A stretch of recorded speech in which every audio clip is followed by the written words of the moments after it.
Good afternoon, everybody. We're going to call this meeting to order. It's June 16th, 2022, and this is a meeting of the Audit Committee. We've got a full complement today, so Mr. Monk, thank you for being with us, Commissioner Sacco.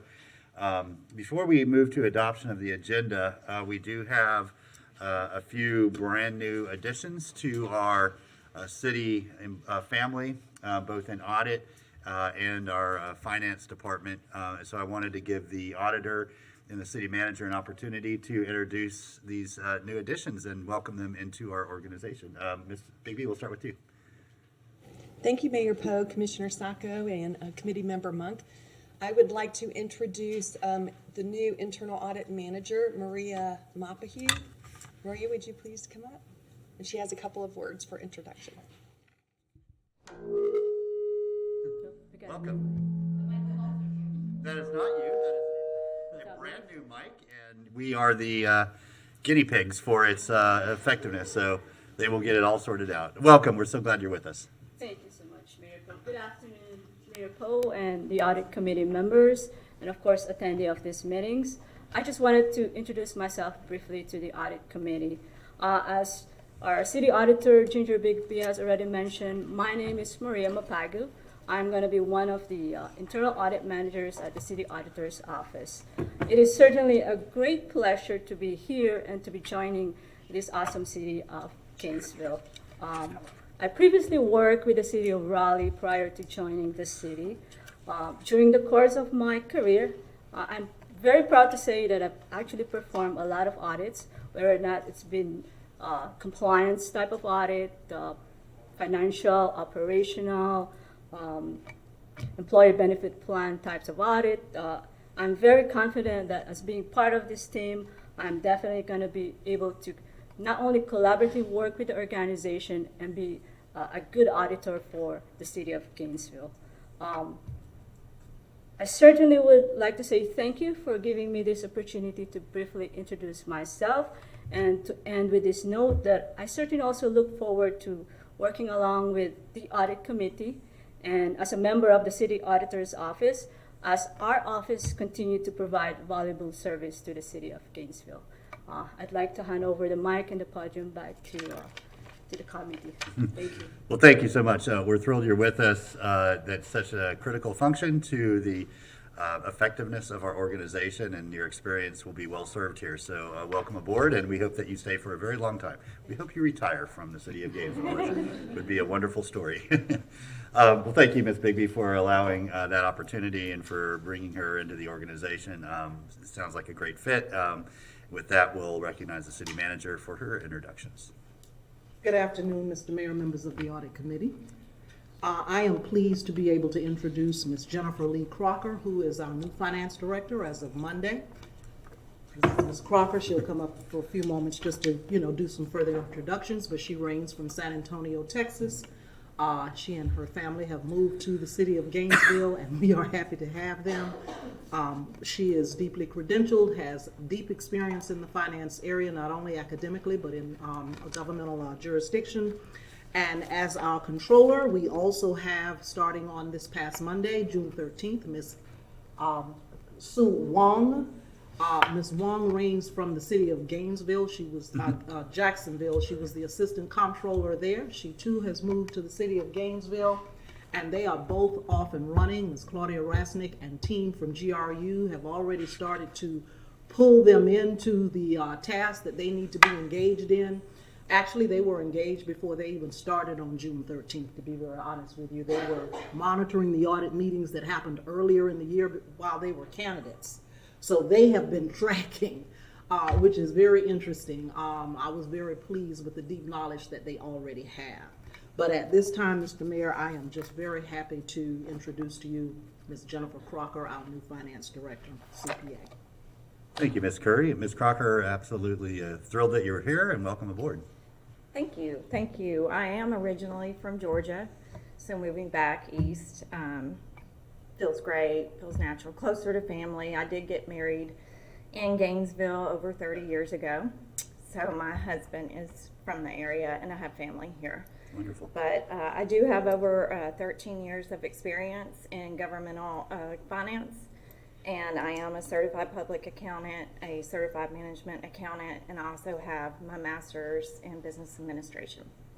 So just excited to be here, really digging in, trying to learn the financial system, and plan on my approach is, building trust through transparency, getting things updated. I will say Ms. Resnick and her team have really already done a lot of work, so much appreciated. So if any individual meetings, please, I think communication is going to be key for everyone moving forward. Well, we appreciate that, and I'd absolutely love to sit down and talk with you a little bit more as you settle in. So the manager will set that up. And did you work for the city of San Antonio when you were there? I actually worked for the San Antonio River Authority, and I also worked for Texas A&M University. Okay. So the River Authority for 6 years and A&M for over 7 years. Very good. Well, they have some great leadership there. That city has really done some incredible things in a variety of areas. I'm most familiar with their international department that works under the mayor's office, which is really best in class in the country. Yes. And then Riverwalk is very popular. Incredible, yeah. Mm-hmm. And really a special place. And then the mayor of Texas, the mayor and president of Texas A&M are part of a small group that I've been meeting with since COVID, and some great leadership there as well. And so we're glad that you can bring some of that experience to Gainesville. You know the challenge ahead of you, but as you said, Ms. Resnick has been working as hard as she possibly can to try to get it in a position for you to take the reins, and we're glad that you're finally here and permanent and ready to get to work. Yes, I'm excited to, lots of government experience at the River Authority. We had an elected board of directors that I presented to monthly, so I am accustomed to this process. Very good. All right, thank you. Welcome aboard. Thank you, Mr. Mayor. I'd like to ask Sue Wong to come forward. She is the controller, again, CPA. And I'd also like to just make a comment before Ms. Wong comes up to acknowledge the staff in the finance department for the hard work that they have done and continue to do. They are stronger, and I'm proud of them. And with that, Ms. Wong. Thank you, Ms. Wong. I'm sure finance is quite happy to get some reinforcements on board. My name is Sue Wong. I am a CPA. I'm a certified public finance officer. So I came to the public sector from Caterpillar. I can tell you I will never go back. I am passionate about public service, as everybody here is. I worked my way up, hired in as accountant, so I am familiar with every aspect of the government accounting and government finance. So I'm excited to be here. We really love this city. We feel like it has a very good energy. I don't have anything else to say other than I feel as Ms. Curry said, we have a good group of people here in the finance department. So I am ready to get to work. Excellent. So thank you. Thank you all three for joining our organization, and I know that you're going to add great value. It sounds like you've already jumped in feet first, and so we expect to hear great things in these quarterly reports and updates. So thank you very much. With that, we do have an agenda to adopt. Commissioner Sacco? Thank you, Mr. Mayor. I move that we adopt the agenda. Okay, motion and a second. All in favor say aye. Aye. All opposed? That motion passes unanimously. First order of business, approval of minutes from April 20th. Is there a motion to approve? Commissioner Sacco? Thank you, Mr. Mayor. I move that we approve the minutes. Okay, all in favor? Aye. All opposed? That motion passes unanimously. So our first discussion item today is the Florida Highway Safety and Motor Vehicle Data Exchange Compliance Audit. Ms. Bigby. Thank you, Mayor, Commissioner Sacco, and Committee Member Monk. I'd like to introduce IT Audit Manager Ryan Timmons, who will present the Florida Highway Safety Motor Vehicle Data Exchange Compliance Audit and results. Mr. Timmons, welcome. Thank you. Mayor Poe, committee members, good afternoon. So I'm here to brief you on the Florida Highway Safety Motor Vehicles Data Exchange Audit that the city has with the state of Florida. You can go to the next slide. June 1st, we just wrapped up the audit. The city and the Florida Highway Safety Motor Vehicles have a memorandum of understanding with one another that both parties agree to exchange city employees' driver's license data. The reason for this is the Highway Safety Motor Vehicles requires the city to submit an internal control and data security audit on or before the anniversary of the MOU, and this must be done every 2 years. So we'll do this audit every 2 years. This MOU was executed on August 31st of 2021. You can go to the next one. In order to comply with our insurance policy for city-owned vehicles, the Federal Transit Administration and the Department of Transportation regulations, employees' driver's license are reviewed annually, and commercial driver's license are reviewed every 6 months to ensure that our drivers don't have suspended or revoked licenses. This process would typically take a lot of time if you were to run each person individually. So to save time, they developed an application to run it as an entire batch. And as you can see in this figure, how that works is risk management, David Jarvis, they get a list of employees from our ERP system. They then take that information and they run it through our internal application, which then transmits that over to the state of Florida. Then they send us back a report, which comes through our application once again, and then we review that report to see if there's any suspensions or revoked licenses. You can go to the next slide.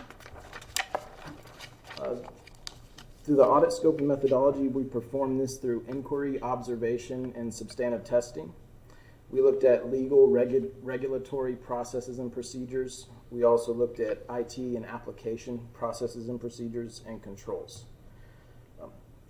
The MOU consisted of a statement of work that both parties have to agree to, along with Section 5 of the MOU, which was safeguarding information. Specifically, we were looking at control requirements and meeting the statement of work requirements in the MOU.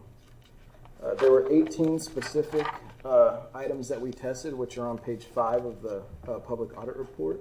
You can go to the next slide. Some of those were security policies and procedures, business continuity plans, disaster recovery. We looked at physical and logical security, data encryption, and user access control, along with periodic monitoring and device inventory. And you go to the next slide. Based on the results of the engagement, we did determine that the City of Gainesville does comply with the MOU and that no exceptions were noted. Part of this is because before we submit the report to the state, it has to be a clean report. They won't accept a report that has issues. So throughout the audit, we did notice there were some procedural issues that were remediated before the creation of the report. Other than that, we did note during the engagement through the communication with the Risk Management Office that they have not been able to successfully run the driver's license report since the implementation of the new ERP system in July of 2021. It doesn't have any issue or in compliance with the MOU. However, it does increase the city's risk that the data exchange program objectives will not be met, or issues with the data exchange processes would not be identified or resolved in a timely manner. We did discuss this with the responsible party in risk management, and they are aware and will continue to monitor that on our ongoing enterprise risk assessment. Any questions for me? Yeah, thank you very much, Mr. Timmons. So about the last point then, it sounds to me like that is one of many issues that we've had with the conversion to Workday, and that there ultimately will be a solution to where we can get back to sort of standard operating procedure of running the batch, but we're just having to figure out that process as we transition? According to Mr. Jarvis, they need to be able to extract a list of employees from the new system, and that's what he's been currently working with the Workday team to do. But as of this time, they haven't been able to address that yet. So. Okay. It sounds like that's something that we should be able to do, though? That we would be able to get a list of employees from our system? Okay, the city manager is behind you saying yes, so you're off the hook there, Mr. And I guess it would be important to have this by the time ultimately the next report is due. We'd like it before then so we could run this whenever we felt a need to, especially it sounds like on that 6-month rotating verification, but ultimately it really needs to be in place by the time the next round comes, right? Yeah, definitely. Okay, thank you. So I don't have any further questions. If anybody on the committee does, I would just ask that we be kept updated on the progress of that particular potential risk. And I think hopefully with good news at some point that it's been resolved and we're back to sort of business as usual. Commissioner Sacco? Thank you, Mr. Mayor. Mr. Timmons, one question. You said that we don't have findings because the state won't accept it, so we kind of remediate those as we go through. How many of those were there? So- And I guess the gravity of them. Yes. So they did this audit about 1.5 years ago, and in that audit they identified 11 issues. I confirmed that since then that all of those issues had been remediated. The only issues that I saw or find that I needed to communicate with management were procedures. One was in a timely manner of notifying the state if we have a breach of data or a loss of data or any time that the information wasn't secure. And risk management promptly put a plan together with cyber security to address that procedure. So they now have that in place. So now we are squeaky clean. I'm sorry? Now we are squeaky clean, at least for the foreseeable future. Yes. Okay. Thank you. But with that, I would like to move that we recommend the report to the full commission. Okay, motion and a second that we accept the report and forward it to the full commission for their consideration. Again, Mr. Timmons, thank you for your participation in this. Do we have anybody here to speak to this item? All right, then back to the committee. All in favor say aye. Aye. All opposed? That motion passes. Thank you again. Thank you. Okay, up next, we have internal control follow-up with GRU, Deer Haven Generating Station theft, an issue that's not a new one. Ms. Bigg. Thank you, Mayor Poe, Commissioner Sacco, and Committee Member Monk. The purpose of this memo is to present the results of our advisory service internal control follow-up following a 2021 theft at the Deer Haven plant. And I'll just give Marie just a second to pull up her slides. No pressure, Marie.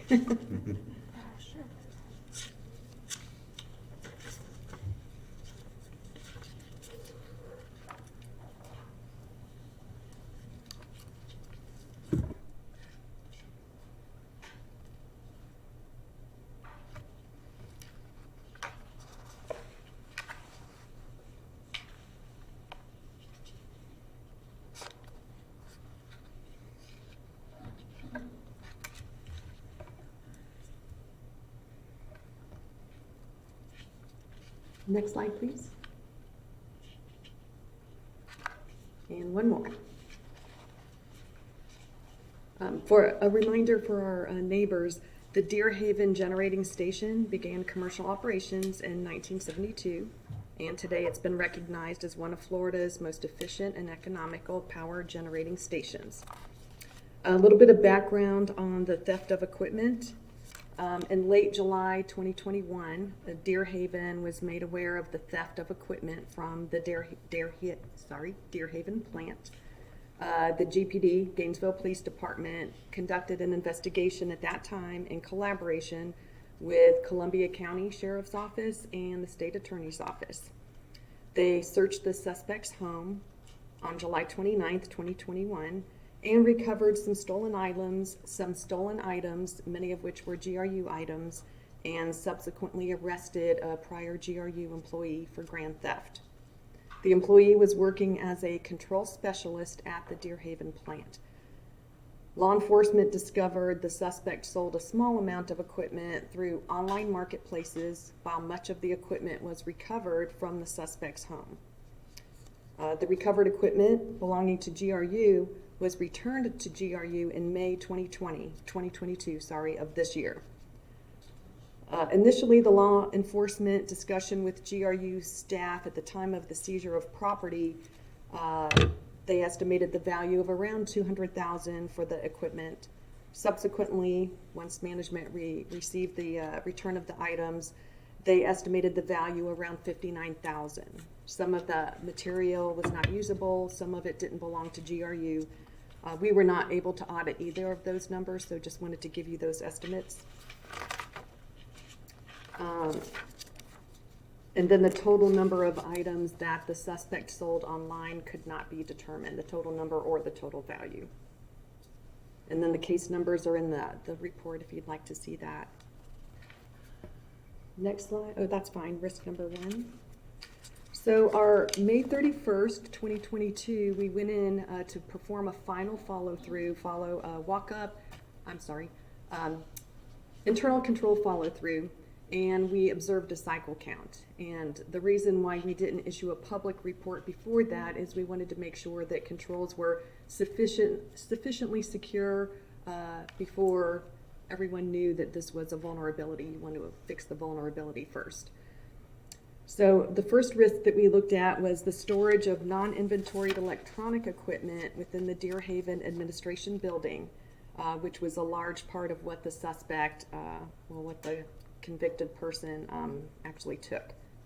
During our walkthrough, we discovered that there are no loose items. Everything has been moved to a controlled room in the warehouse and has been added to the inventory. So even if it's a non-inventoried item, it's still in the tracking system.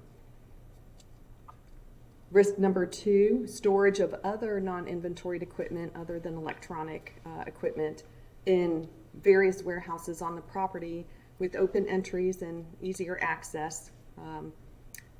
And additionally, another risk is that funds may be expended for repairs if you can't find those items. If they're not listed anywhere and they're usable, but you can't find or locate them, you may end up purchasing more items or delay putting them in service.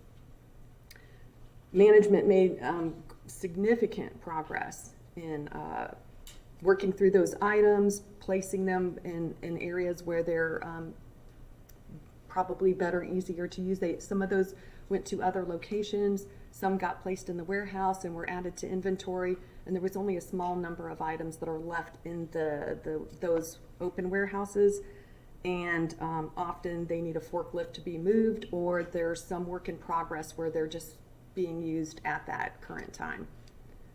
So we felt that overall, management of those electronic pieces and the pieces in the warehouse were substantially addressed and were no longer a significant threat for the generating plant. Risk number 3 was tested in the badge and key access, which issues were confidential, and those issues are still in progress of remediation. We did look at that though while we were there, and we felt like there were improvements for physical access. I have here inquiry and review of documents, but we also observed the improved physical access controls, so we didn't feel like there was any additional risk there. That appears to be addressed, and it will also be looked at in our cybersecurity audit, which is in progress right now. And then the final overall risk of non-inventoried equipment, the way we wanted to address that risk was to observe a cycle count. So during our cycle count, we had the warehouse manager print a cycle count, and they were unable to locate the items because the shelving itself had been changed, the shelving numbering system. So the auditors picked 15 items judgmentally. We had him pull the report. All the items were located where they were supposed to be, but we did have 2 discrepancies, which are listed in the slides and in the report. So one discrepancy, the 10-foot cord for the sump pump was explained. It had been checked out, and they just had not processed the checkout paper from the prior weekend. I believe we were there on a Monday, and it had been checked out that weekend. The second piece is a slip. I believe that's the flange, 150 pound. 5 items were observed on hand, but the inventory said there should be 6. So management at the time we wrote this was still researching the reason why that discrepancy was there. And then overall, we encourage management to continue their cycle counts, but until the cycle counts are consistently accurate, senior management might want to do periodic checks, perform a physical count. When they do their regular inventory, they might want to add the non-inventoried pieces. And then overall, based on our internal control review, we do feel like the internal control environment has substantially been strengthened to mitigate the risk of fraud, waste, and abuse. And we have Mr. Dino DeLeo here to answer any questions, or if there's anything I can answer. Okay, very good. Thank you, Ms. Bigby. Mr. Cunningham or DeLeo, anything you'd like to add? Okay. So it sounds like just one sort of outstanding opportunity, which is the sort of regular, investigation of the cycle counts and making sure those are consistent over time. And after several rounds of that, if it turns out that everything is accounted for, then we can be pretty confident that the systems are in place to prevent anything from happening like we saw a couple of years ago. Is that right? Okay, any questions from the committee? Okay, thank you for the report. The recommendation is to forward it to the commission for their consideration. Is there a motion to that effect? Sure. Second. Okay, anybody from the public wish to speak to that motion? All right, all in favor of the motion say aye. All opposed? That motion passes. Okay, up next, we have the Gainesville Community Reinvestment Area Project Fiscal Management Audit. Ms. Bigby?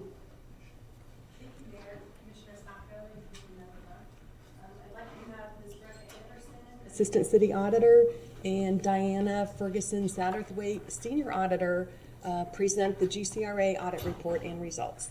Okay, thank you. Welcome both. Appreciate your service to this report. Yes. Hi, I'm Brecca Anderson, Assistant City Auditor. Good afternoon, Mayor, Mayor Pro Tem, and Committee Member Monk. So glad to be here, and Diana is here with us as well. We are here to present the GCRA Project and Fiscal Management Audit today. And we just would like to start off by thanking the City Manager's Office staff and the GCRA management and staff and for their professionalism and their cooperation during the engagement. It made it so much easier. Everyone was helpful with providing information as they could. And so I'm going to turn it over to Diana. She's going to start off.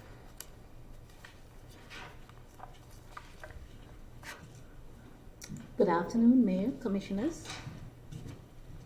I will start off by just giving a background information relating to GCRA project management, governance, and fiscal management. And Assistant City Auditor Brecca Anderson will provide additional background information. So, why did we do this audit? Well, our objective for this audit was to review policies, procedures, and internal controls relating to project management activities to ensure effective and efficient operations and transparent management of GCRA funds and reporting. The scope for the audits included an assessment of project and physical management controls, and we covered the period October 1st, 2019 through to February 28, 2022. Next slide, please.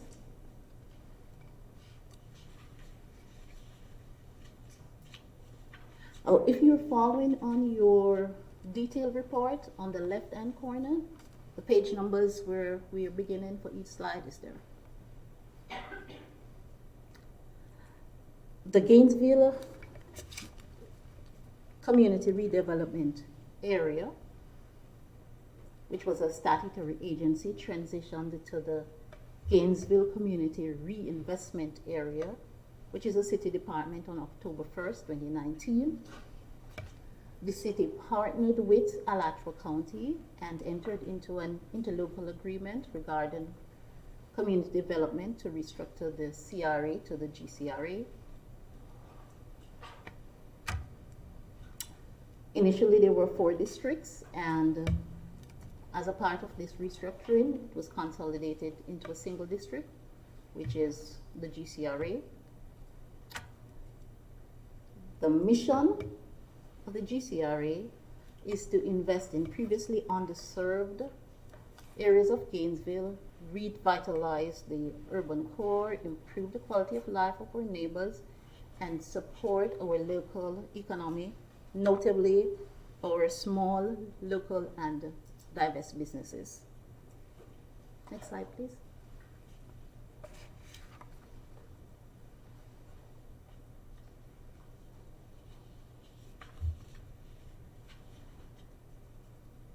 The GCRA team reports, through its director, reports to the city manager and is governed by the city, county, and commission, and they're guided by an advisory board.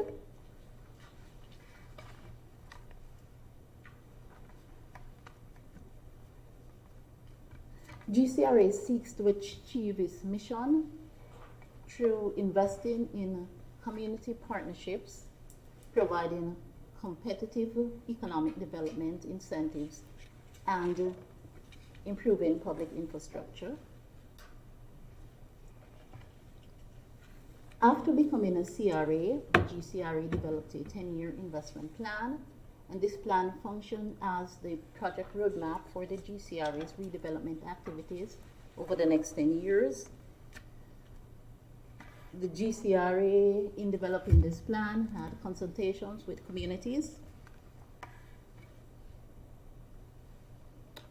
The plan focuses on 3 areas: economic development, community enhancement, and improving public spaces and streetscapes. Next slide, please. And this is a pictorial representation of the plan. During our audit, we sampled 9 projects and programs, and they're depicted by the red asterisks. Next, please. Thank you. In terms of governance, policies and procedures are essential for governance control. They're needed to guide and manage operations and ensure that activities are carried out in a consistent and efficient manner. They should be documented to communicate department purposes, identify key roles and responsibility, and establish oversight and reporting.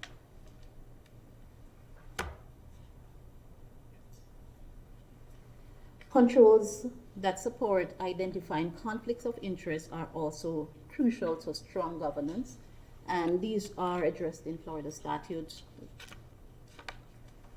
Next slide, please. Okay, so the GCRA is funded by fixed contributions from the city and the county. The city's contribution is fixed at approximately $3.3 million annually. The county contribution starts out initially at $4.2 million, and it's reduced by, as you can see there, about $100,000 until it matches the cities. Fiscal management is really essential to ensure that the GCRA can complete the projects in its plan by the sunset. GCRA has established a budget for the last 2 fiscal years. However, costs are not forecast for all projects in the plan to ensure that there is adequate funds to complete all projects. GCRA allocates funds annually to projects, and they sometimes move funds between projects as management deems necessary. To reduce the risk of overspending, it is important that management establish the actual costs for projects to ensure that projects and programs in the plans are funded accordingly. Other issues related to fiscal management will be discussed further in the report, and Assistant City Auditor Rebecca Anderson will continue from here. Thank you. All right, thank you very much. Thank you, Diana. Okay, all right, so we're gonna talk about project management. I think one thing I'd like to kind of highlight, if we could go back to that slide, sorry, Marie, is just for anyone who's not familiar, is that the CRA was funded by tax increment funding, which was the TIF funds, commonly known as TIF funds previously, and of course you guys are familiar with that because you oversaw the process of it becoming a city department, which is now contributions directly from the city and county. There are TIF funds remaining that are in separate funding to be spent in those districts that they were allocated to in the first place. Okay, I just wanted to highlight that. Next slide, please. Okay, so I want to talk about project management. Project management processes and controls are essential to ensure that projects and programs are managed properly. The GCRA leads or support projects and programs with some pretty high dollar budgets, but did not maintain procedures to guide specific project management activities. Frameworks such as the Project Management Institute's, it's called PMBOK, the body of knowledge, has a project management process that they have developed that is tried and true, and it has project management steps for success. The common critical tasks in those stages are project initiation, planning, execution, monitoring and control, and closing. All right, you can see some of these processes of project management on figure 6.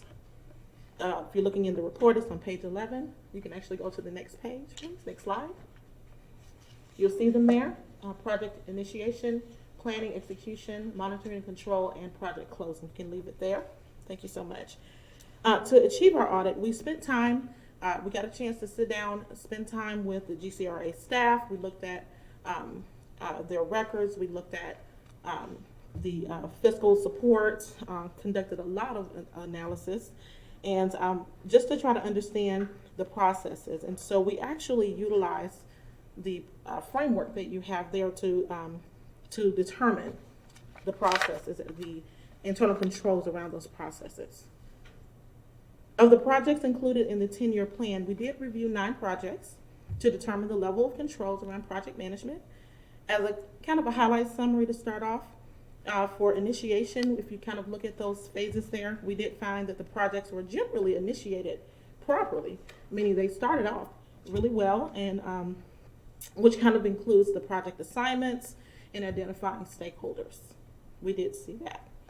For project planning, since becoming a city department, the GCRA developed timelines. You may have seen that in some of your past reports, which was kind of called the Gantt chart. I have a project timeline for each of the projects that were on the plan. However, there just weren't any milestones. They are utilized, the milestones are utilized to kind of say we need to have this done by this point, by that point. I think we're familiar with milestones. They were not consistently created for for the projects that we sampled for proper tracking. And project budgets were based on costs are not established for the entire project or program. It's typically for a year or two. For the project execution, monitoring, and control, we looked at that. Some project management tools were developed. We did find those, and they were put in place for leading a project and monitoring the different projects, but the tools were not used consistently and did not include milestone tracking. So there were some project lapses observed, and we're going to talk about that a little later. Some time lapses, sometimes where there was no activity in projects, and we do have that highlighted later on in the audit. And they were the result of various causes, which we'll talk about. Project closing, none of the projects that we sampled were completed or closed during the audit scope period, so we didn't get a chance to kind of assess how well that occurred. All right, can we go to slide 10?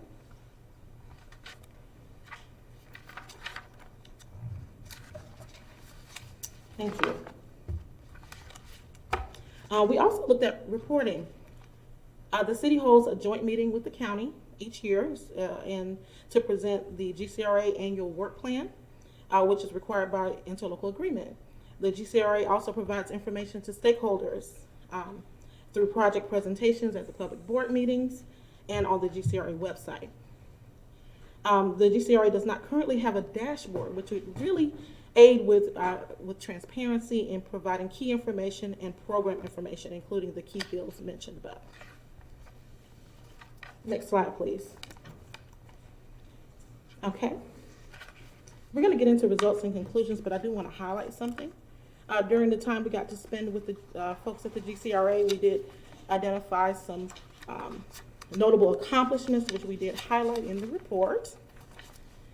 Since becoming a city department, like the timeline has been established. It's in the report, excuse me. Notable accomplishments are on page 8 of the report. We're just kind of highlighting some of the good things that the folks at the GCRA have done. Like the Hardwood model home has been built, and 11 home buyers are participating in the Dreams to Reality program. They were under contract at the end of our review. And we have some additional notable accomplishments there. Okay, results and conclusions. Okay, of the 9 projects that we reviewed, we did find opportunities for improvement. Controls did exist, but we did find these opportunities. First, in the fiscal management. So let's go to the next slide, please. This is issue 1, project and fiscal management. Okay. We did look at the sample of 9 projects, and we reviewed the project and fiscal management processes and controls. Some of the opportunities, the first one I'd like to talk about is fiscal management. Fiscal management of GCRA projects and programs requires strengthening to ensure that GCRA achieves its objectives. Diana talked about it a little bit, making sure we're forecasting out to make sure we have the funds available to finish the projects. We know the interlocal agreement over community redevelopment, which is between the city and the county. It specified the fixed amounts that Diana just discussed. And then we have the 10-year sunset of the GCRA. We noted that total project costs were not forecasted for all projects and programs in the 10-year plan to ensure the funding will be sufficient. We also noted that some GCRA funds were moved between projects to fund projects or programs with little or no activity that was shown during that period. Movement of funds should follow a disciplined approach where funds are moved to the primary account and drawn down as needed. And surplus funds should remain in the primary account.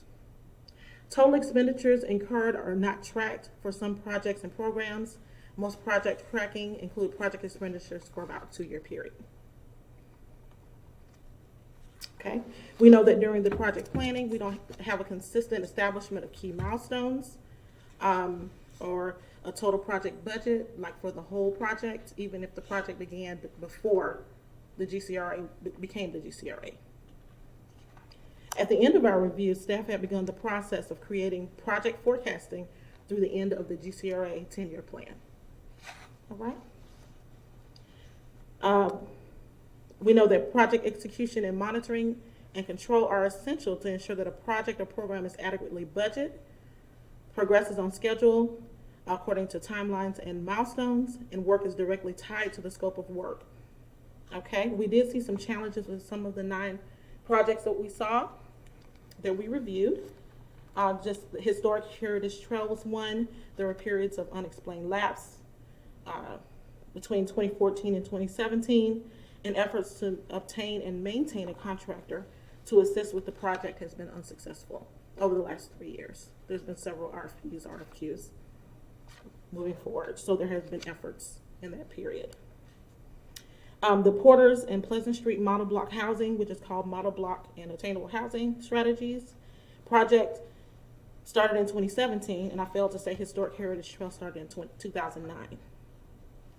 Porters and Pleasant Street Model Block Housing project became a CRA-led project in 2017, but no homes have been built on the 2 lots identified for redevelopment. The concept drawings were developed in 2018. However, they are revisiting with another round of community engagement. For hardwood, hardwood's been around for quite a while as well, 2008. We didn't see a lot of periods of inactivity.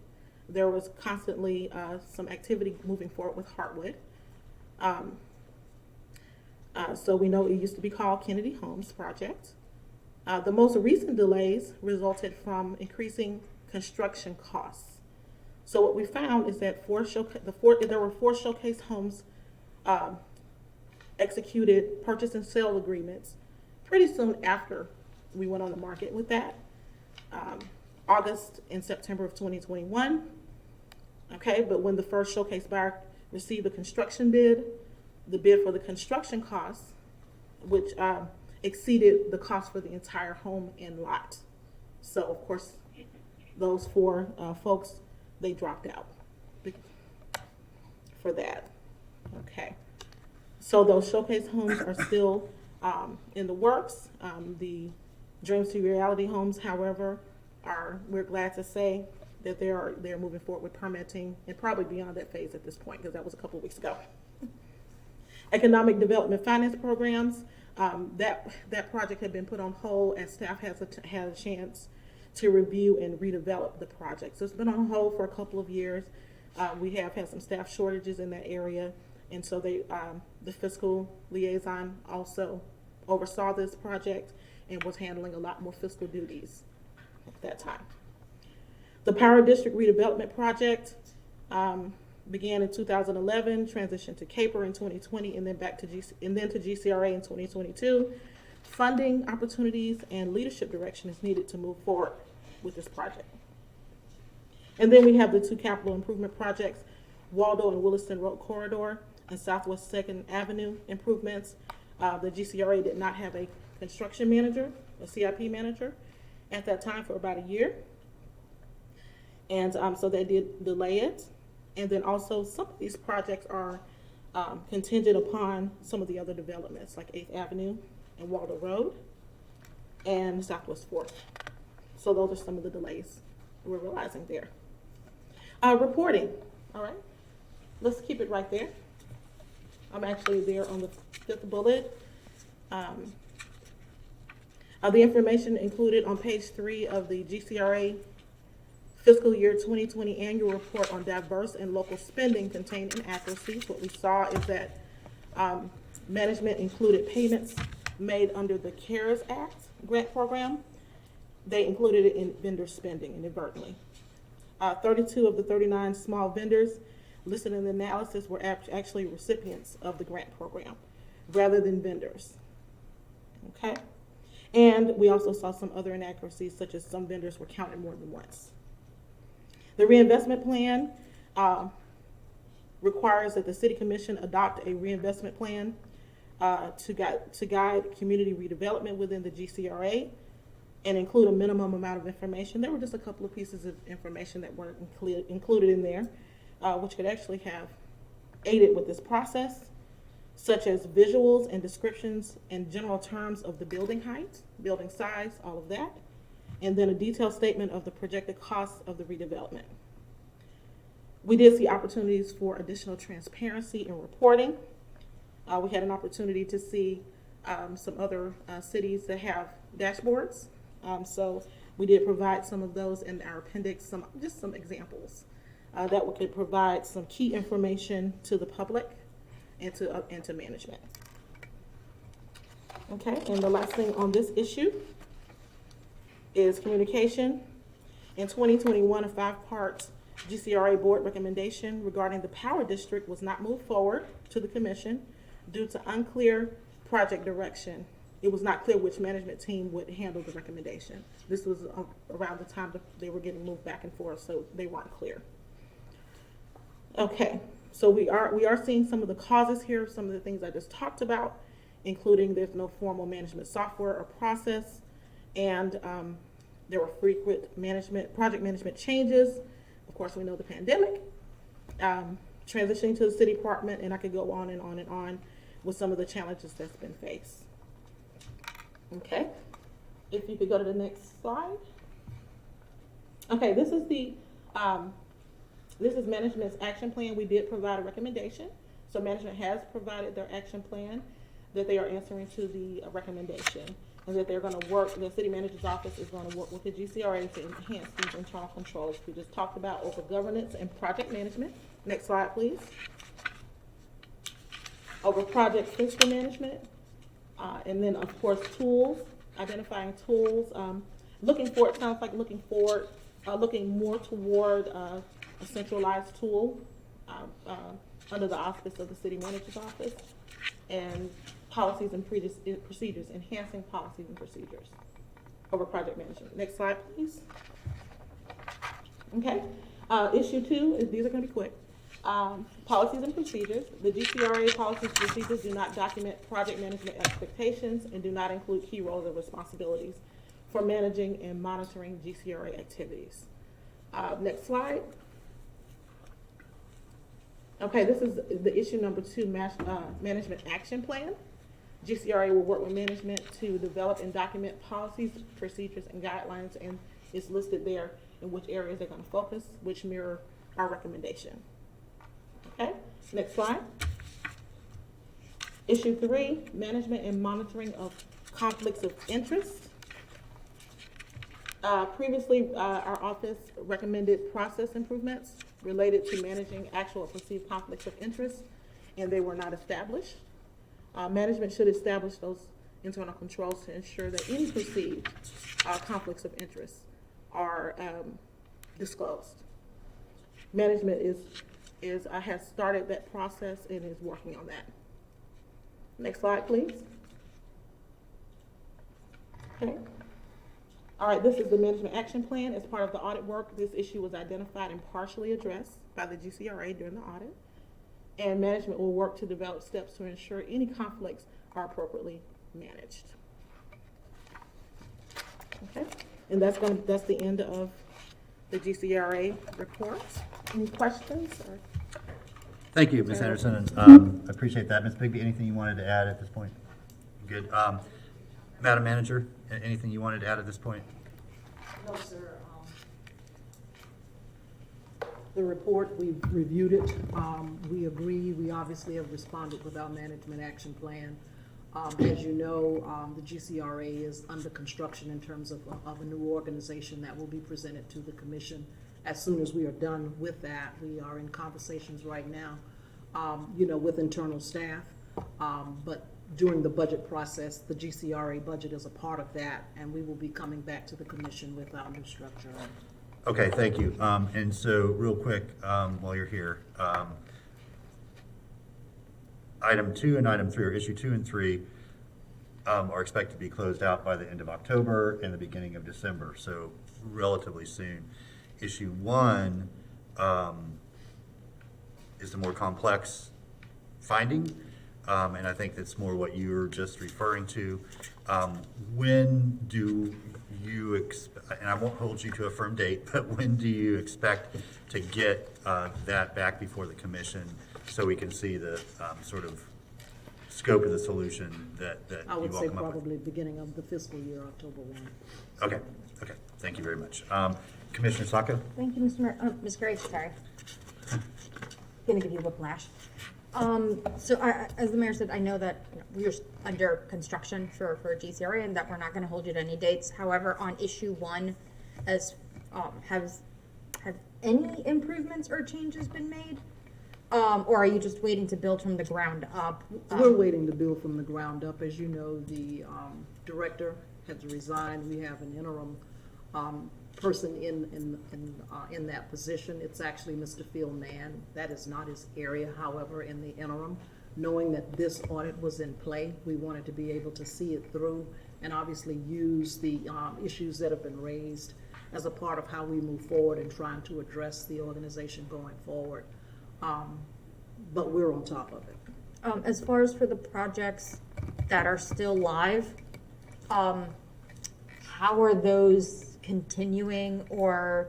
Really, many of them are in hold, with the exception of the larger projects like, 8th and Waldo or the Power District. Clearly, they are on hold. But some of the smaller community development, housing-related programs are very active. You've heard about many of those programs, in the GCRA's report to the commission. There will be one on the agenda tomorrow in terms of the Historical Home Stabilization Program. So those programs are very active. They are actually being utilized by the public. The AIRS program is one of them. Our AIRS property program is one of them. So on that side of the house, in terms of the smaller, more neighborhood-focused programs, they are very active, and the community is being made aware of them throughout our affordable housing workshops. But I will also add that on the housing side of things, because we are looking to consolidate much of our housing programming around the city, it's kind of spread out amongst 2 or 3 departments. We were in conversations with Ms. Deal yesterday with the GCRA about moving the programs into a general housing structure that will have all of the housing programs from GCRA, HCD, and any others under one umbrella. So again, back to your question, there is ongoing progress with some of the smaller, more neighborhood-focused programs. The larger programs really and truly are on hold. Thank you. And I assume that for those smaller ones, as far as data tracking and keeping that information, because it's less complex, so to speak, that we wouldn't necessarily have any issues, I guess, tracking that data or the finances of it or the movement of the projects. That's much simpler, and we have it.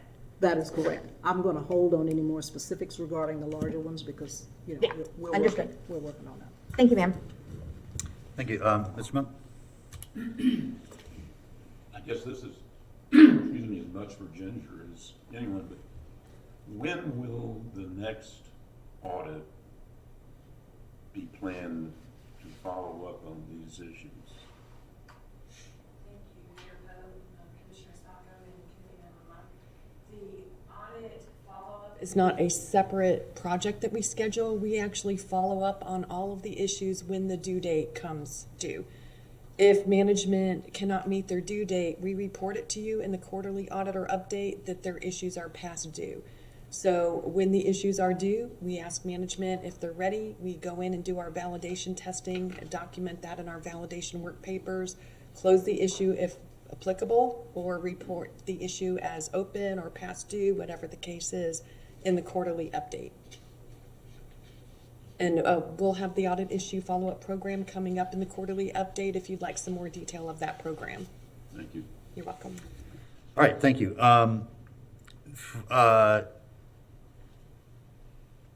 Madam Manager, if you can just sort of keep us apprised of, I mean, you gave us a prospective date of October 1st. If you'll just work with me on scheduling that both for this committee as part of the follow-up, but also the commission. You know, I think there's obviously a lot of interest in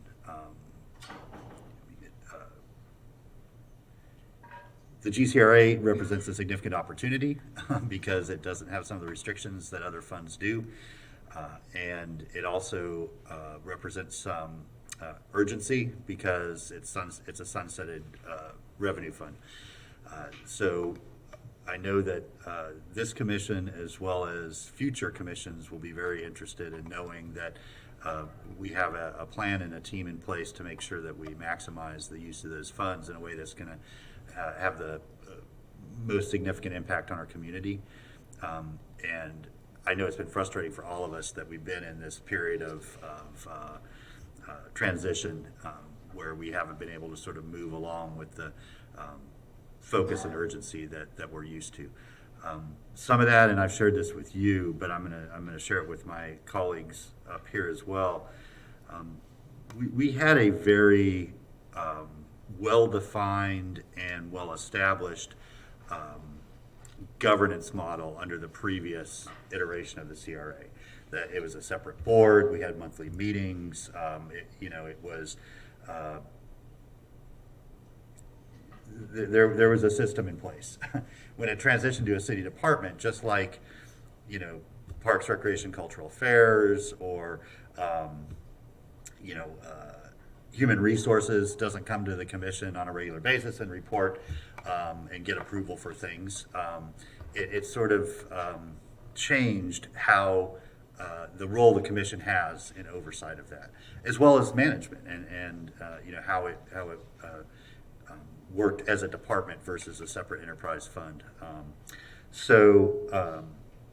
You know, I think it's just so critical that we get that new system in place, and we all understand how it's going to work, because the clock is ticking, you know, and we really want to leverage those funds to the maximum benefit for our community before it disappears.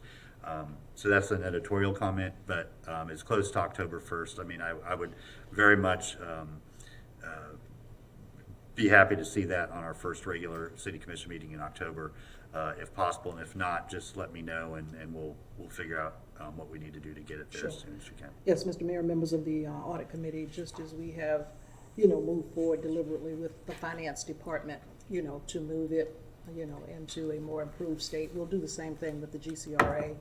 And in addition to keeping you and other members of the Commission and Audit Committee, of course, informed about how we're tracking, we will do the same thing with the county, because they are, of course, a partnership in this as well. Perfect, thank you. I don't know who this is for, so you might want to stay up, Commissioner Sacco. Oh, no, it was just for motion. Okay, Still have oh, it. go ahead, yeah. I move that we approve and recommend the report to the full commission. Okay, motion and second that we forward the report to the full commission for their consideration. Members of the public wish to speak to this item? Okay, back to the commission. All in favor say aye. So yeah, go ahead, and if you, we're not doing sign up at this meeting because there's not too many folks here, so just pop up when you want to speak. Go ahead. Okay. I didn't want to rush the podium, but someone else might want to comment. My name is Brian K. O'Brien, for the record. I've come from a long ways away to be here today to talk to the Audit Committee. I'm not surprised by the findings in the GCRA project and fiscal management audit. Once again, your city auditor, Ms. Bigby, has done an excellent job of getting into the guts of the city department. And I'd like to thank Ms. Anderson, Ms. Satterthwaite. I love your accent, but I had the fortune of being a general contractor for 40 years, and I was educated here across the street. And you know, these essentially are the backbone of our work on the office side. And the reason I'm not surprised is that The housing market has been super competitive. This report just details what we've known for years. This department, the citizens may not recall, but Mr. Poe says it was very well defined and well established. Well, that's possibly true until you took it over and transmogrified it into a city department. Now the department is run just like the rest of the city. And the idea that it was only your finance department that had all kinds of problems is just sheer baloney. The findings, everybody heard them. None of the projects were completed during the audit period, which was 2 or 3 years. None of the reviewed projects included status reports for total project budgets for expenditures. The county is funding a portion of these projects. Now, I think this report should be forwarded to the county, and that Ken Cornell and his group should have a chance to discuss this. This is not new. This is not something created by a pandemic or immediate staff shortages. This has been going on for years, and it's got to come under control.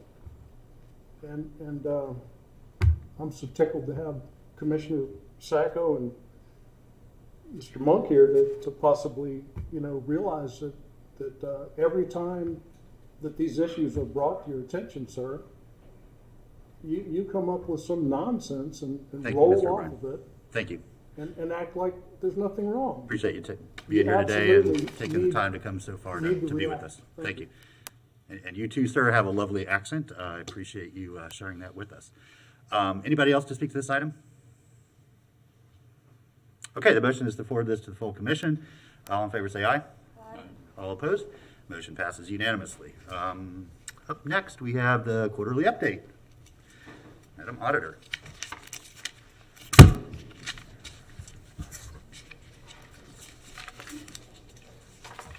Thank you, Mayor Poe, Audit Committee members. I think I'll just stay up here. We have various team members speaking to these slides, and we'll try to finish it up as briefly as we can. So in our City Auditor Quarterly Update, we'd like to give you status of all the audit activities that are ongoing. Next slide, please. And next slide. One more, please. We added this slide as a reminder of the strategic plan. The charter officers worked with the city commission to determine our focus areas. So this slide just reminds us of the city's goals, and the yellow blocks are the focus areas. Our resources are focused on organizational culture, technology upgrades, employee vacancies, and the general government financial services. So as we're doing our audit work, we want to make sure that we are supporting those goals and those focus areas. Next slide, please. And next slide, please. We have one request for an add to the audit plan. And we're asking the audit committee recommend the city commission approve one additional audit. I'm going to ask Ms. Ferguson Satterthwaite to give you a very brief update on this request for the add to the audit plan. Good afternoon again. For this RTS targeted audit, our objective is to review internal controls around incident reporting and follow-up. We are currently just in pre-planning. We have started preliminary conversations with management, and during the audit we will be having more interviews, and we will be reviewing data relating to accidents and incidents. Thank you. All right, thank you. And I wanted to add that Ms. Ferguson Satterthwaite did an excellent job on a fraud hotline complaint where no wrongdoing was found, but we did identify some opportunities for data analysis to see if there are any trends that we would want to address with management. So that is how this audit came to be requested. Great. Next slide, please.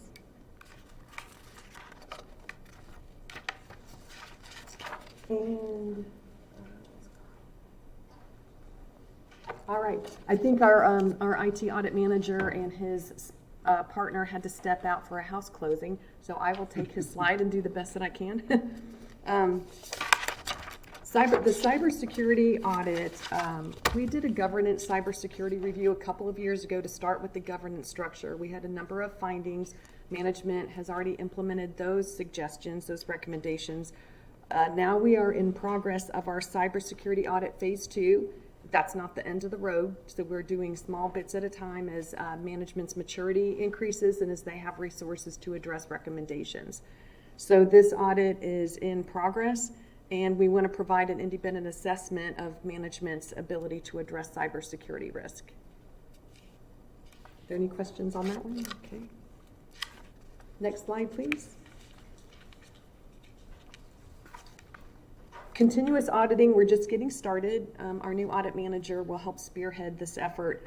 We want to build a continuous monitoring project to address financial transactions for fraud risk as we're rebuilding our financial department and making sure things aren't slipping through the cracks.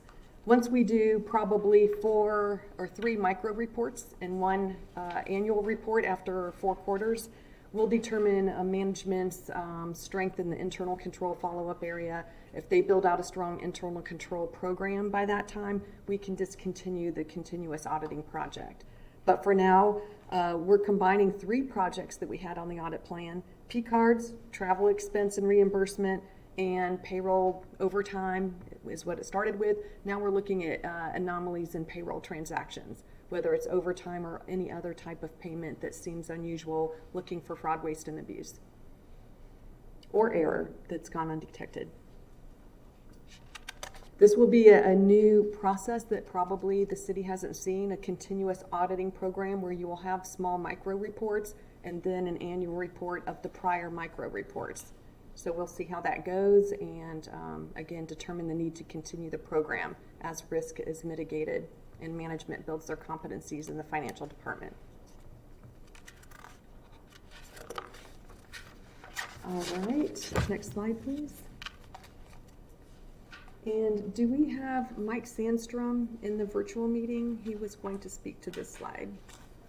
Yes, I am here. Okay, thanks, Mike. Thank you, Ginger. Good afternoon, Mr. Mayor and members of the Audit Committee.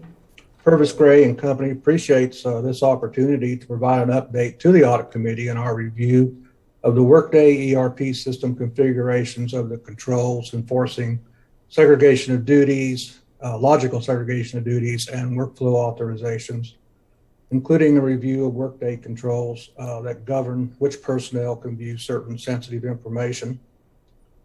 Our update today will be brief. As part of our audit of the city's financial statements, we perform a review of IT controls for the purpose of determining the timing and extent of our audit procedures we perform in support of our opinion on the city's financial statements. As a result of our procedures, we may note opportunities for the city to further mature and refine IT controls. We will incorporate our recommendations for any opportunities for improvements regarding Workday controls, along with any other IT general control improvements in our report upon completion of the 2021 financial statement audit engagement, which is still in progress, all of which will be presented to city management, including the city internal auditor. For the most part, the slides before you are the same as our last report. It outlines the scope of this objective and outlines the various business processes we are reviewing, which continues on the second slide, and the nature of the possible kinds of recommendations for opportunities for improvement. Again, we appreciate this opportunity, and this completes our update report.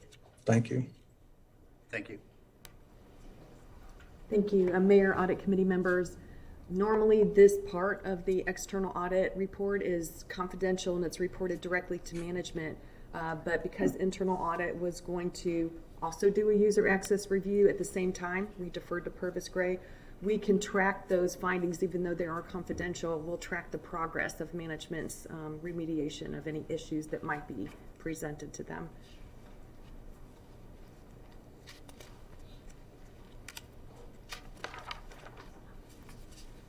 All right. Next slide, please, Marie.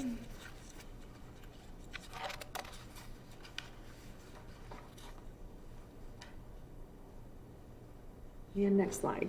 Enterprise IT governance.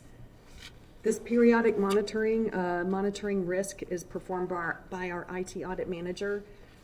I'll just read what he has noted here.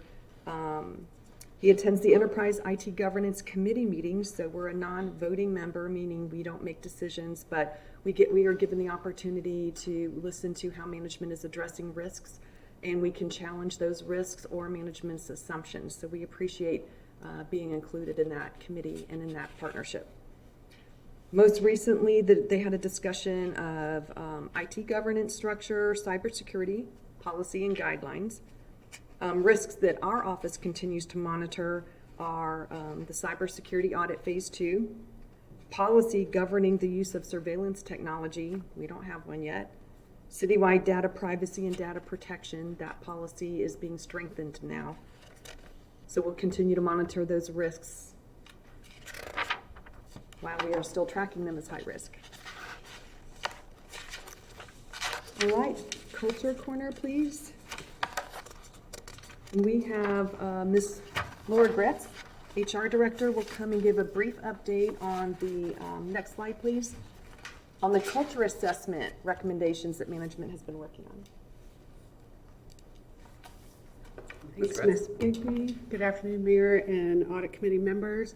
So just a brief update on the items that are outstanding on the culture assessment report. So one of the items is leadership training. One of the recommendations was to create an executive coaching program and reestablish leadership training that had existed previously.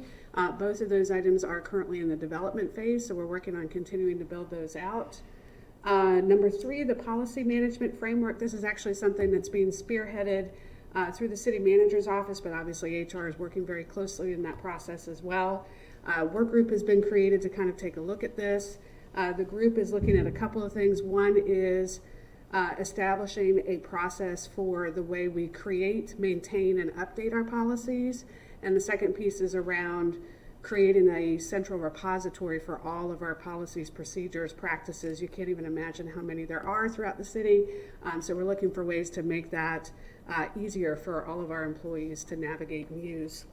The 4th item is around internal conflict resolution. So last year there was an initial Train the Trainer program that was initiated to help train our employees to become trainers on how to handle conflict resolution. We're doing a second wave of those Train the Trainer classes. Those are taking place the end of this month and into July. And we'll continue to do those Train the Trainer trainings and then roll that out to the entire organization. We're also in the process of developing a formal process that our employees can follow in that arena. And the final item is around employee suggestions. Our strategy planning and innovation department is handling this item. They are working on a draft, which the leadership team actually had an opportunity to participate in kind of putting together some ideas around what this might look like. That's currently being refined, and the group will be taking that to our charter officers shortly for them to review as well. Any questions? Question? Yep, thank you. Appreciate that. Thank you, Ms. Gretz. And I don't believe Mr. Monk was here at the time. I wanted to say a few words about why this appears to be different. These aren't formal audit issues. We did a collaborative project, so a non-audit service with management when we did the culture assessment, and the Audit Committee and City Commission requested that we report quarterly on how we're doing on these recommendations. So we really appreciate management update and continuing to work on these items.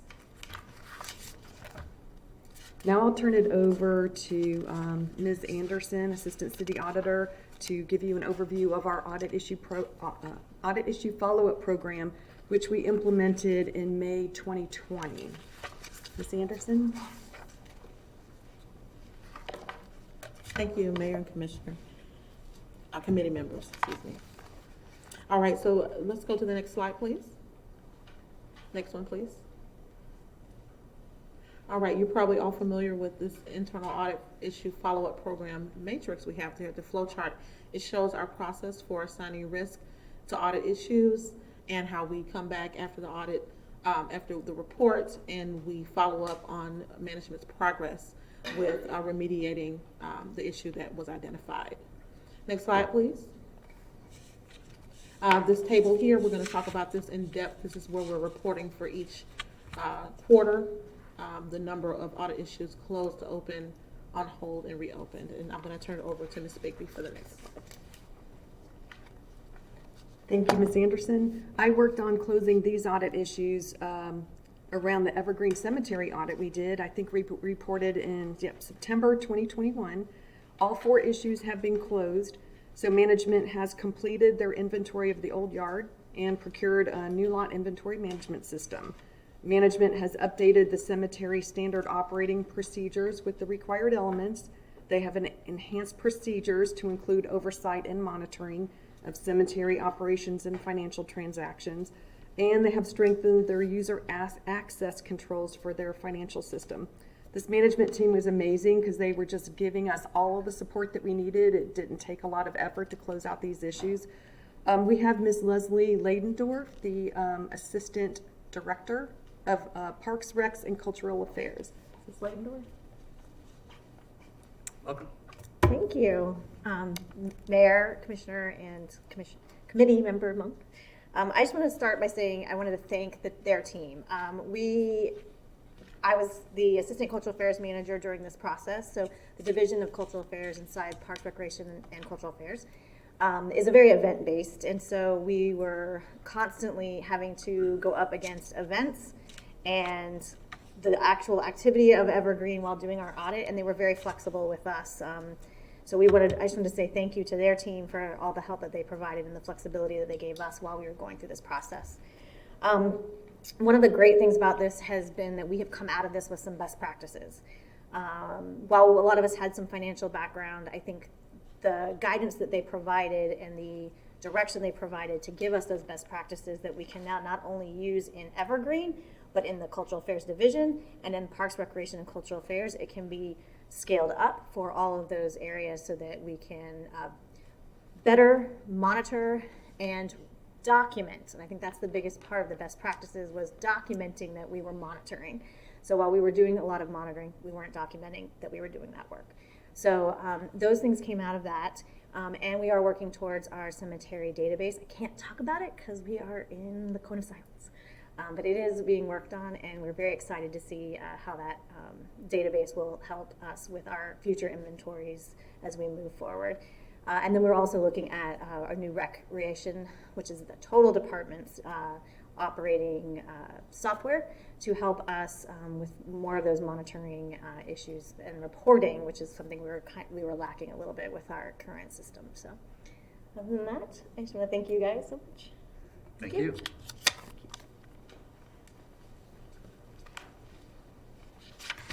Okay. Mayor, committee members. Okay, the next slide, please. Next slide. Okay, this is also we had a closed audit issue for citywide succession planning audit. There are two issues, recommendations and action plans. This is number 2. Management created a citywide succession planning policy, which was approved by the City Commission on June 2nd, 2022. So that one is closed. Next slide, please. This is body-worn camera compliance audit. All issues are closed for that audit. So we did see what management accomplished. They did enhance their tracking and monitoring controls over body-worn camera videos. They enhanced internal controls around monitoring the new hires to ensure they have body-worn camera training. And then they enhanced internal controls by ensuring that a notification process was in place so that people could be removed, their accounts could be deactivated when they separated from employment or changed jobs. Next slide, please. The next slide is GRU badge access and physical key management audit, which is a confidential audit. The content of that audit report was confidential. Some of the confidential audit issues have been closed, remaining issues are in progress. One of the issues is past due. However, management is implementing a new action plan, and we expect it to be closed by next audit committee. All right, I'm going to turn the next slide over to Ginger. Ms. Bigby. Excuse me. Thank you, Ms. Anderson. So for the past due issue that Ms. Anderson just spoke of, we feel pretty comfortable that they're still on track because we saw the work that they're engaging in and their plan. So we do think that that will still be remediated by next September. So if not, we will report otherwise to you in September. Audit issues on hold. There are 4 audit issues on hold. That's not a normal process in audit issue follow-up. The reason why we're putting these on hold is because they require financial services to help remediate these issues. And financial services has asked us to just hold for a while because they have extreme efforts going into the external financial statement audit, getting Workday up and running. It's a pretty big lift, and it's not going to be done in a couple of months. So we can hold these temporarily, even if it's a year or so. As soon as they're up and running, we should be able to get these issues closed. So there's only 4 out of all of our open audit issues. We've placed these 4 on hold. That's the citywide succession planning audit had 2 issues. One issue is closed, the new policy. And then this section involves implementing the program, which will rely heavily on Workday data. The GPD property and evidence cash audit issue number 1 had 2 components. The police management side has been closed, but there's another component that requires collaboration with financial services. So they should be able to address that as soon as they're in a position to do so. The Colliers International contract requires, this issue number 1 requires financial assistance, so that one's on hold. And then, of course, the general government internal control over financial reporting. As management addresses the Auditor General findings, I am confident that our audit report issues will be addressed at the same time. So we won't follow up until all of that is ready. Affirmative action plan. Next slide, please.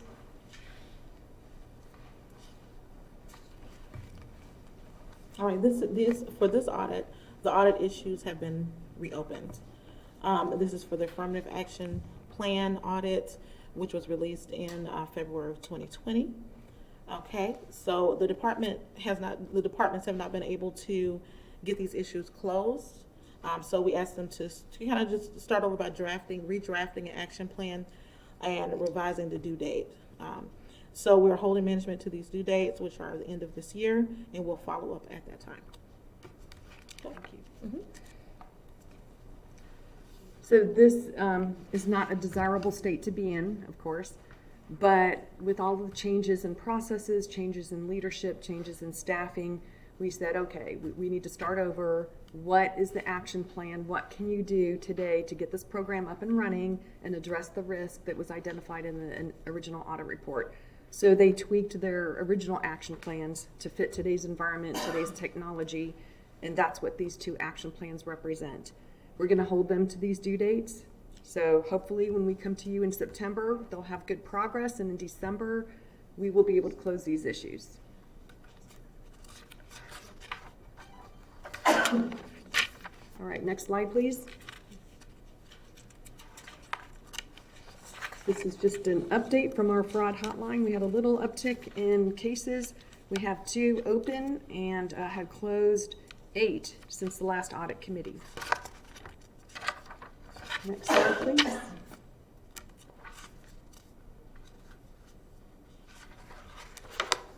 You can, Marie, if you could skip through to page 31, please. So pages 29 and 30 are a summary of the Auditor General 18 findings, and page 31 is a new report that you asked for. This is management's quarterly update on the 18 findings. So as concisely as we could report, management has the 18 findings split over 2 pages, and they're providing comments in the far right column. The middle column shows everything in progress, and you'll notice on page 32, only 1 item has not been started yet. That's the employee background screenings, and they have 18 months, keep in mind, to get to all of this. And then 1 item, the last item, the GRU travel, has been remediated. Management is here if you have any specific questions. Any questions from the committee about the progress report? Okay, thank you. Thank you. And then we can skip through. We have the external audit findings that haven't changed from prior years. The current general government audit is underway, so we will report those updates when that report is issued. And then the Baker Tilly audit of the utility financial statements had no internal control deficiencies to note, so this slide will stay the same until the next audit.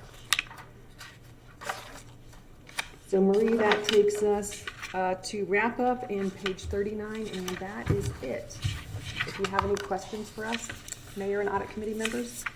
Well, thank you, first of all, for always appreciate the quarterly update, and I want to thank first you and your team, and then all of the other people, agencies, and departments within the city that helped participate in these. It's good to see so many that have been closed out. We obviously remain alert to the ones that have either been reopened or remain open.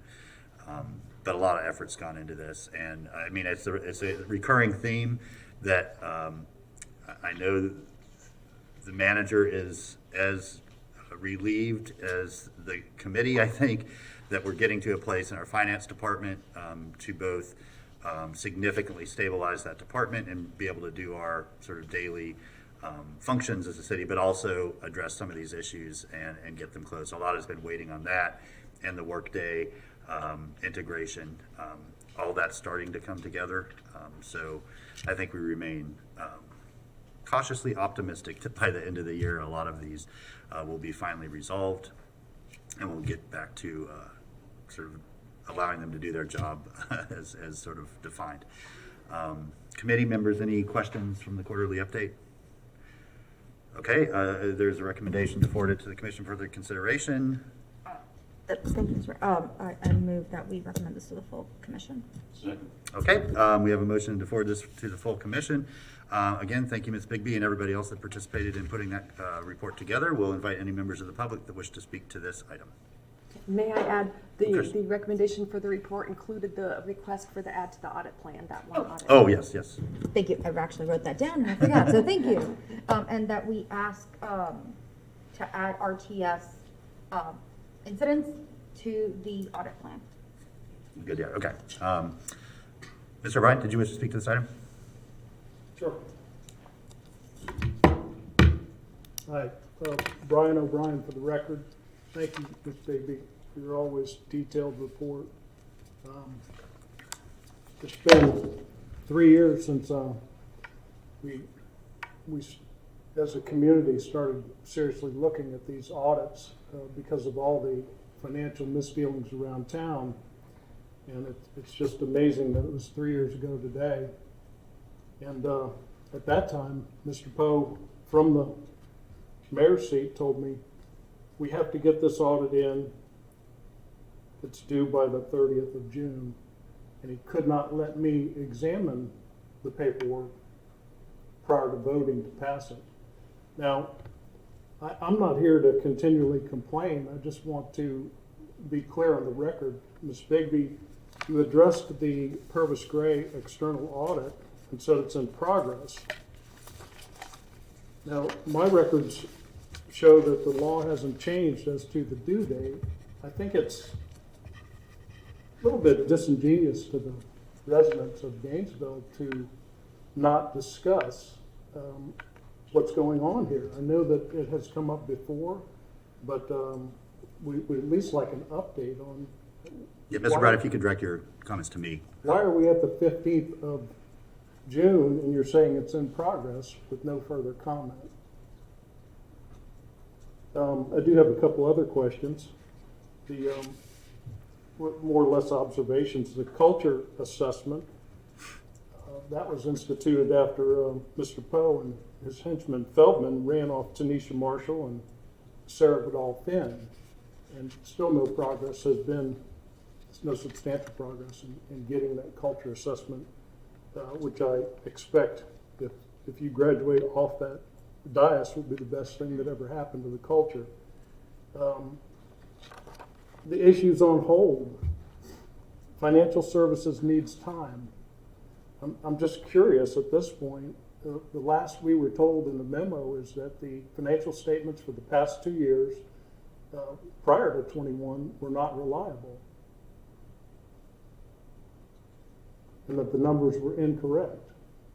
How are the citizens of Gainesville to know that their money is safe and accounted for if I hear you kicking deadlines end of the year, end of the fiscal year, end of next year before we get out of these problems? Who is watching the till at this point? And the last meeting that we had, you gave a full-throated acknowledgement that there was no fraud. And I would like to know how you know that.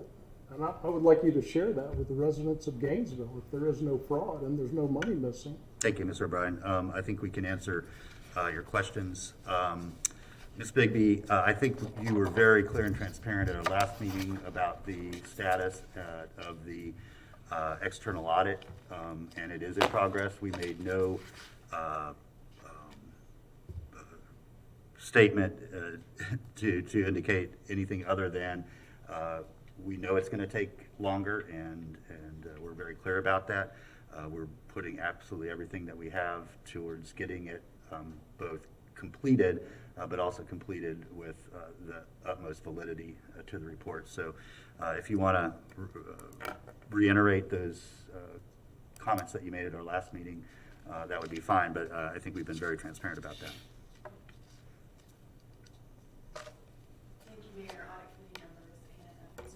feel free if you would like to add anything. Ms. Rasnick and her team are in there in the day-to-day activities, working double duty. So they know the difficulties in getting the general ledger valid. Then they have to produce all the financial reports that the external auditors need to do the audit. That process is just taking more time. This year is going to be later. They think next year will be later too, and then we should be on time to report probably March thereafter. So it's just a process because of the enormity of the tasks. But we have a great team. We're hiring new people. We have a new finance director. We have a new controller. We have Ms. Rasnick's team. So we have seen no indication that it's not on track. Everything looks good to move forward, but it will be late this year and probably next year. And we've shared that information with the We've state. shared that. They are very aware of where we are in the process. Ms. Curry, did you want to add anything to that? No, Mr. Mayor, thank you for acknowledging me. I'm just going to add what you just said. When we reported back in January, or maybe a little later than that, we did share that it would be late. And what we're doing now, hopefully Purvis Gray will be in here first week or so in July and be finished at the end of September. That is what we're planning towards. It is late. We did acknowledge that earlier, and it will probably be late next year. Thank you. Do we have any other members of the public that wish to speak to this How about item? the fraud question? That was a statement, not a question, but thank you. Your comments were noted. Thank you. Anybody else here to speak to this item? Okay, motion then to forward to the full commission as well as adding the one item to the audit plan. All in favor say aye. Aye. All opposed? That motion passes unanimously. All right, thank you very much again for the team for producing that quarterly update. It is very helpful. We now invite any members of the public that want to make any comments on anything that was not on our agenda today to come forward. Okay, do we have any member comment? Do you want more comment? I just said yes. If there's any members of the public that wish to comment on anything not on our agenda. I'm hard of hearing, I'm sorry. Okay, we actually have a device that can help with that. Just let us know and they can bring it around for you. I'm not down to devices yet, but. It's just headphones. It's a pair of headphones. Thank you for offering, I appreciate that. Absolutely.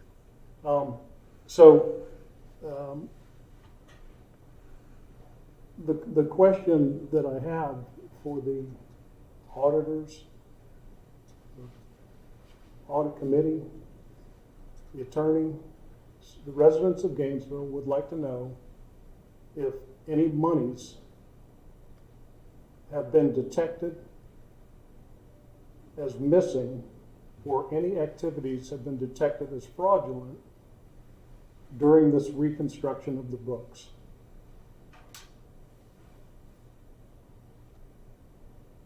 Can you give Is that me your only, those? well, you have 3 minutes. We'll get to your questions at the end. If that's your only Okay. question, that's fine.